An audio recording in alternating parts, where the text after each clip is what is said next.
இப்போ உலக அரசியலில் ஒரு பெரிய மாற்றம் திடீர்னு வந்திருக்கு. அமெரிக்காவிலிருந்து இந்தியா வரைக்கும் எல்லா நாடுகளிலும் இந்த மாற்றத்தோட தாக்கம் தெரியுது.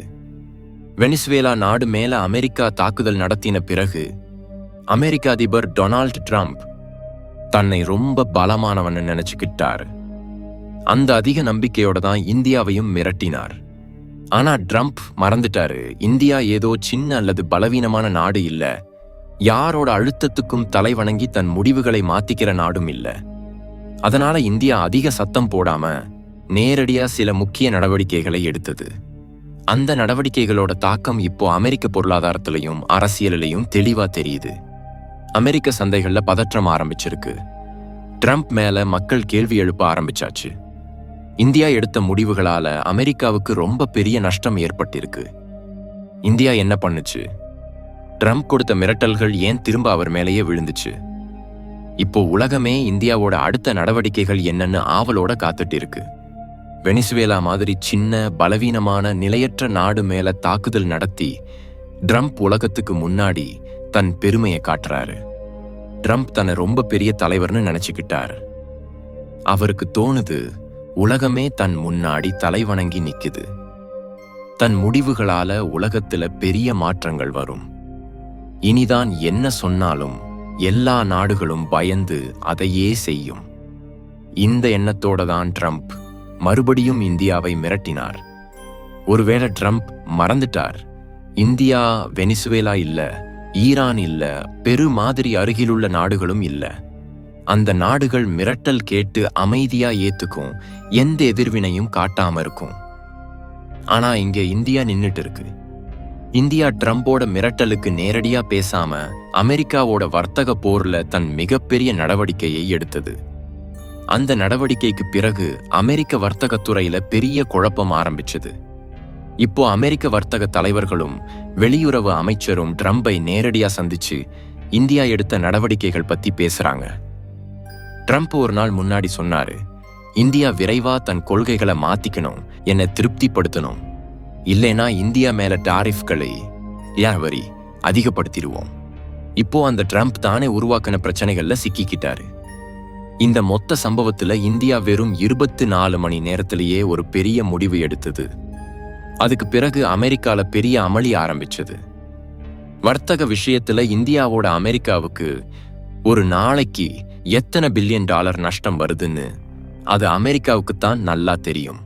இந்த மொத்த சம்பவத்துல அமெரிக்க பாராளுமன்றத்திலிருந்து ட்ரம்ப் எடுத்த நடவடிக்கைகளும் இந்தியாவுக்கு கொடுத்த மிரட்டல்களும் பெரிய விவாத பொருளா ஆயிடுச்சு. இந்தியா இப்போ என்ன பண்ணுச்சு?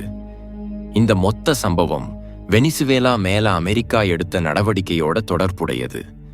அதே மாதிரி ஈரான் மற்றும் டர்க்கிக்கு அமெரிக்கா கொடுத்த மிரட்டல்கள் மேலையும் புதிய தகவல் வந்திருக்கு. அதை பத்தியும் பேசலாம். உண்மையில இந்த மொத்த சம்பவத்துல அமெரிக்க துணை அதிபர் ஜேடி வான்ஸ் வீடு மேலேயும் தாக்குதல் நடந்திருக்கு. நீங்க இந்த செய்தியை ஏற்கனவே கேட்டிருக்கலாம், இல்லைனா கேட்கலன்னா அதுக்கு பின்னாடி இருக்கிற காரணம் தெரிஞ்சா உங்களுக்கு ஷாக் ஆகும். ஏன்னா ட்ரம்ப் எடுத்த கொள்கைகள் இப்போ தன் சொந்த ஆட்களுக்கும் உதவியாளர்களுக்கும் பெரிய தாக்கத்தை ஏற்படுத்துது. ஆனா இந்த மொத்த செய்தியில இப்போ எந்த புதிய தகவல் வெளியே வந்துட்டு இருக்கு? இந்தியா கடந்த 24 மணி நேரத்துல ட்ரம்ப் கொடுத்த மிரட்டலுக்கு எப்படிப்பட்ட தைரியமான பதில கொடுத்திருக்கு? நான் உங்களுக்கு தெளிவான வார்த்தைகள்ல சொல்றேன். இந்த சேனல்ல தொடர்ந்து இருங்க. இந்த வீடியோவை லைக் பண்ணுங்க. இன்னும் சேனலை சப்ஸ்கிரைப் பண்ணலைன்னா உடனே சப்ஸ்கிரைப் பண்ணி பெல் ஐகானை ஆல்னு செட் பண்ணுங்க.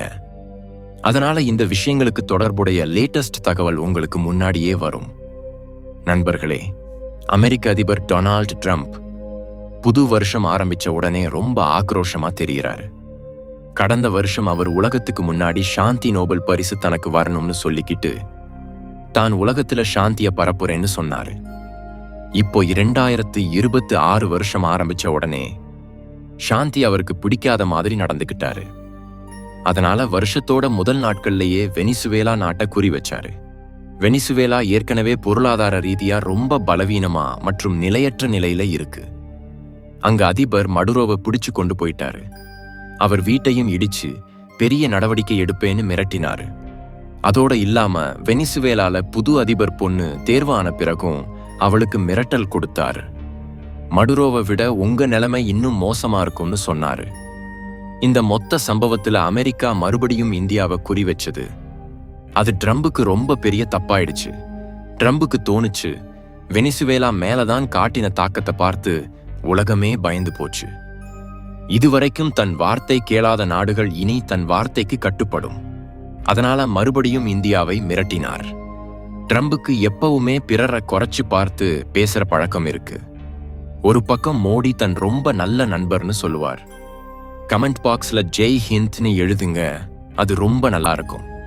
நீங்க நாட்டுல எந்த மூலையில இருந்து இந்த வீடியோ பாக்குறீங்கோ அந்த நகரம் அல்லது பகுதி பெயரை கமெண்ட்ல கண்டிப்பா எழுதுங்க. அப்புறம் எங்களுக்கு எங்க வியூவர்ஸ் எங்கெங்க இருந்து எங்களோட இணைஞ்சிருக்காங்கன்னு தெரியும். இன்னும் நல்ல மற்றும் சரியான தகவல்களை உங்களுக்கு கொடுப்போம். ட்ரம்ப் சொல்றார், மோடி ரொம்ப நல்ல மனுஷன் மற்றும் நல்ல நண்பர்.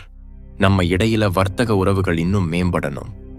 அதனால இந்தியா விரைவா தன் வரி கொள்கைகளை மாத்திக்கணும். ரஷ்யாவிலிருந்து எடுத்துக்கிற க்ரூட் ஆயிலை நிறுத்தணும், இல்லைனா டபுள் வரி போடுவோம். இந்த வார்த்தைகள் இந்தியாவுக்கு ரொம்ப தொல்லை கொடுத்துச்சு. ட்ரம்ப் இந்த அறிவிப்பை செய்த உடனே இந்தியா பெரிய நடவடிக்கைகளை எடுக்க ஆரம்பிச்சது. இப்போ வர்ற செய்திகள் அமெரிக்க வர்த்தகத்துக்கு ரொம்ப பெரிய அடி கொடுத்திருக்கு. உண்மையில இந்தியா அமெரிக்க கப்பல்கள் இந்தியாவுக்குள்ள வர்றதை நேரடியா நிறுத்திடுச்சு. இந்தியா தெளிவா சொல்லிடுச்சு, அமெரிக்கா ரஷ்யாவில இருந்து இந்தியாவுக்கு க்ரூட் ஆயில் கொண்டு வர்ற கப்பல்கள் மேல போட்ட தடையை எடுக்கிற வரைக்கும் இந்தியாவும் அமெரிக்க கப்பல்கள் மேல தடையை எடுக்காது. அதாவது அமெரிக்க கப்பல்கள் இனி இந்தியன் பெருங்கடல் வழியா, வங்காள விரிகுடா வழியா அல்லது அரேபியன் கடல் வழியா வர முடியாது. இந்தியா அமெரிக்காவுக்கு ஒரு பெரிய வழியை மூடிடுச்சு. அதோட இல்லாம அமெரிக்காவிலிருந்து க்ரூட் ஆயில் இறக்குமதியையும் பெரிய அளவுல குறைக்க போறோம்னு இந்தியா சொல்லிடுச்சு. இதுவரைக்கும் அமெரிக்காவிலிருந்து எடுத்துக்கிற ஆயிலையும் நிறுத்துற திசையில அடி எடுத்து வைக்குது. இன்னும் கேளுங்க, இந்தியா செய்த இன்னும் சில நடவடிக்கைகள் இன்னும் ஆச்சரியப்படுத்தும். இந்தியா சொல்லிடுச்சு, அமெரிக்க கப்பல்கள் இனி இந்தியால எந்த இறக்குமதிக்காகவும் வர முடியாது. ட்ரம்புக்கு பெரிய கவலை என்னன்னா, நாங்க இந்தியாவோட வர்த்தகத்துல நஷ்டத்துல இருக்கோம். இந்தியா எங்களுக்கு எத்தனை பொருள்கள் விக்குதோ நாங்க அத்தனை இந்தியாவுக்கு விற்க முடியல. இந்தியா எங்க பொருள்கள் மேல அதிக வரி போடுது, அதனால எங்க வர்த்தகம் பாதிக்குதுன்னு ட்ரம்ப் சொல்றாரு. ஆனா இப்போ இந்தியா அதுக்கும் ஒரு பெரிய நடவடிக்கை எடுத்திருக்கு. இந்தியா தெளிவா சொல்லிடுச்சு, இனி வர்த்தகம் பத்தி பேசுறது இல்ல, அமெரிக்காவுக்கு எந்த வர்த்தகமும் கொடுக்க மாட்டோம். அதாவது இந்தியா தன் பொருள்களை அமெரிக்காவுக்கு ஏற்றுமதி செய்யறதில்ல தடை போட ஆரம்பிச்சிருக்கு. அமெரிக்க கப்பல்கள் எல்லையில வராது, இந்த பொருள்கள் அமெரிக்க சந்தைக்கு போய் சேராது. இந்த செய்தி அமெரிக்காவை மறுபடியும் நிலையற்ற திசைக்கு தள்ளிடுச்சு. ட்ரம்போட உண்மையான நோக்கம் ரொம்ப சிம்பிளானது. இந்தியா ரஷ்யாவுல இருந்து க்ரூட் ஆயில் மேல சார்ந்திருக்கிறத குறைக்கணும். வெனிசுவேலா ஆயில் இருப்பு உலகத்திலேயே மிக பெரியது. அமெரிக்க அதிபர் ட்ரம்போட கவனம் வெனிசுவேலா ஆயில் மேலதான் இருக்கு. அதனால உலகமே வெனிசுவேலா பத்தி பேசுது. இந்தியாவும் வெனிசுவேலாவில இருந்து ஆயில் எடுத்துக்கிட்டு இருந்தது. ஆனா ட்ரம்ப் நடவடிக்கைக்கு பிறகு இந்தியா வெனிசுவேலா ஆயில் மேல தடை போட்டுடுச்சு. இப்படிப்பட்ட சூழல்ல ட்ரம்புக்கு தெரியும், இந்தியா ரஷ்யா மேல சார்ந்திருக்கிறதை அதிகப்படுத்திக்கும், அல்லது கல்ஃப் நாடுகள் மேல அல்லது அமெரிக்கா மேல. ஆனா ட்ரம்போட விருப்பம் இந்தியா ரஷ்யாவில இருந்து குறைச்சு அமெரிக்காவில இருந்து அதிகம் எடுக்கணும். அதுவும் அமெரிக்கா முடிவு செய்யற விலைக்கு, இந்தியா விரும்புற விலைக்கு இல்ல. உண்மையில இங்க ரொம்ப ஏற்றத்தாழ்வு இருக்கு. ரஷ்யாவிலிருந்து வர்ற ஆயில் இந்தியாவுக்கு $60 அருகில் வருது. அமெரிக்காவிலிருந்து 70 முதல் $75 வருது. இப்படிப்பட்ட சூழல்ல இந்தியா ஏன் தனக்கு நஷ்டத்தை ஏற்படுத்திக்கும்? இந்த விஷயம் ட்ரம்புக்கு புரியல. அதனால இந்தியாவில இருந்து பலவந்தமா வர்த்தகத்தை அதிகப்படுத்த சொல்றாரு. இந்தியா ஏன் எங்கிட்ட இருந்து ஆயில் வாங்க மாட்டேங்குதுன்னு கேக்குறாரு. இதே விஷயத்துல இந்தியாவும் இப்போ உறுதியா நின்னுட்டு இருக்கு.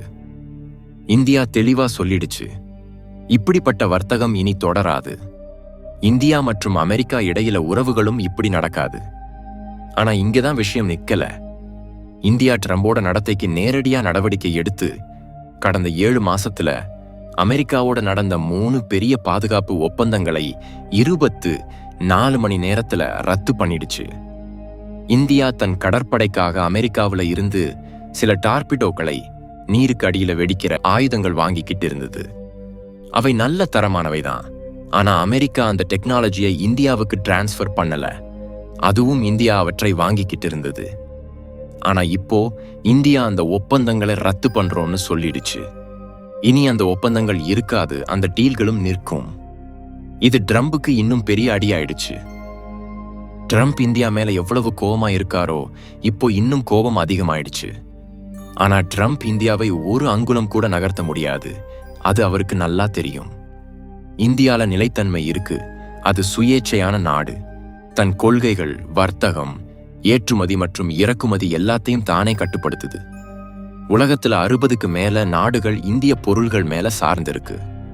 இப்படிப்பட்ட சூழல்ல ட்ரம்போட கொள்கைகளை இந்தியா மேல நடைமுறைப்படுத்த முடியாது. இதே ட்ரம்புக்கு பெரிய நஷ்டமாயிடும். இந்தியா மற்றும் அமெரிக்கா இடையில வர்த்தகத்துல நஷ்டங்கள் இருக்கு. இந்தியா அமெரிக்காவுக்கு அதிக பொருள்கள் விக்குது. அதாவது அமெரிக்கா இந்திய பொருள்கள் மேல சார்ந்திருக்கு, அல்லது சீனா மேல. இப்போ சீனா அமெரிக்காவுக்கு உதவி பண்ணல, இந்தியாவும் பண்ணல. அதாவது அமெரிக்கா தன் சப்ளைக்காக வேற நாடுகள் மேல சார்ந்திருக்கணும். ஆனா இந்தியா மற்றும் சீனா மாதிரி பெரிய சப்ளை செய்யற நாடுகள் இல்ல. அமெரிக்க அதிபர்னால தன் வார்த்தையை மாத்திடுவாரு, அதுக்கு உத்தரவாதம் இல்ல. இதே சூழல் இப்போ உலகமே விவாதிக்குது. மறுபக்கம் ட்ரம்போட கொள்கைகளால உலக போர் பக்கமும் அறிகுறிகள் தெரியுது. சுயேட்சையான நாடு மேல திடீர்னு தாக்குதல் நடத்தி அதிபரை பிடிச்சு கொண்டு போறது, எந்த தகவல் இல்லாம, காரணம் இல்லாம. அந்த நாட்டு மக்கள் தன் அதிபரோட சந்தோஷமா இருக்கும்போது இது சர்வதேச விதிகளுக்கும் அமெரிக்க சட்டங்களுக்கும் எதிரானது. அதனால அமெரிக்க பாராளுமன்றத்துல ட்ரம்ப் மேல கேள்விகள் மழை மாதிரி பொழியுது. ட்ரம்ப் கட்சி மேல சந்தேகங்கள் எழுப்புறாங்க, அவர் நடவடிக்கைகள் மேலையும் கேள்வி கேட்கறாங்க. இந்த மொத்த சம்பவத்துல பெரிய விஷயம், ட்ரம்புக்கு இந்தியால என்ன தெரியுது? ஏன் இந்தியாவை மிரட்டி தனக்குத்தானே நஷ்டத்தை ஏற்படுத்திக்கிறாரு? இந்தியா மிரட்டல் கொடுக்காது, ஆனா மிரட்டல் வந்த உடனே தன் கொள்கைகளை மாத்திக்குது. அது அமெரிக்காவுக்கு நேரடியா நஷ்டத்தை ஏற்படுத்துது. இப்போ மறுபடியும் அதே சூழல் ஆரம்பிக்குது. சில மாசங்களுக்கு முன்னாடி இருந்த பயங்கர பதற்றங்கள் மறுபடியும் அதிகமாகுது.